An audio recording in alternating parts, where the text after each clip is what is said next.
Hello friends, आपका मेरी video में फिर से स्वागत है। इस वीडियो में हम देखेंगे कि हम JSX एक्सप्रेशंस को डायनेमिकली कैसे रेंडर कर सकते हैं। लास्ट वीडियो में हमने देखा था कि जो CSS है और जो CSS की क्लासेस होती हैं उसको हम कैसे डायनेमिकली रेंडर कर सकते हैं। क्योंकि हम टेलविंड यूज़ कर रहे थे तो हमने टेलविंड क्लास ली और उसको डायनेमिकली रेंडर करने के लिए फंक्शन बनाया। अब यहाँ पे कंडीशन समझ लेते हैं करना क्या है।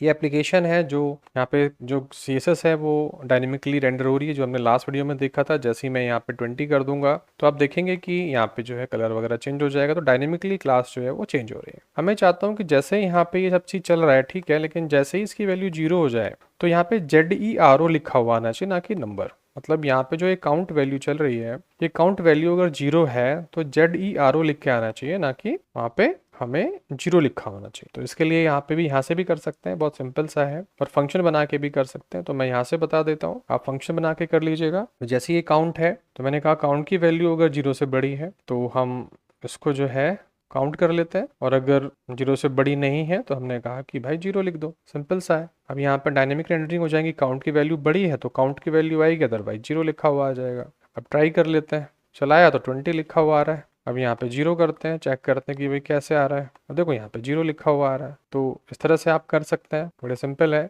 और इसकी जगह आप एक फंक्शन में डाल के इसको कर सकते हैं। फंक्शन में थोड़ा सा ईजी हो जाता है, मैं दिखा देता हूँ इसको भी। तो अगर हम यहाँ पे कॉन्स्ट करते हैं और हमने कहा गेट काउंट, और यहाँ पे एरो फंक्शन बनाते हैं और यहाँ पे रिटर्न कर देते हैं कि जो काउंट है अगर उसकी वैल्यू 0 से बड़ी है तो काउंट ही आ जाए, अदरवाइज यहाँ पे 0 आ जाए। सिंपल सा है, आप इसको ऐसे कर सकते हैं। यहाँ पे हमें करना है कॉलम, ठीक है जी, ऐसे कर सकते हैं। और यहाँ पे इसको बदल के सीधा फंक्शन कॉल करना है तो यहाँ पे गेट काउंट फंक्शन को कॉल कर लीजिए ऐसे। तो अभी वही जैसे था ऐसे ही आएगा, देखो। तो अभी ये ऐसे ही दिखाई देगा जैसे पहले दिख रहा था, लेकिन अब थोड़ा सा नीट एंड क्लीन हो गया। फंक्शन के अंदर आपने डाल दिया, ये देखिए ऐसे ही आ रहा है।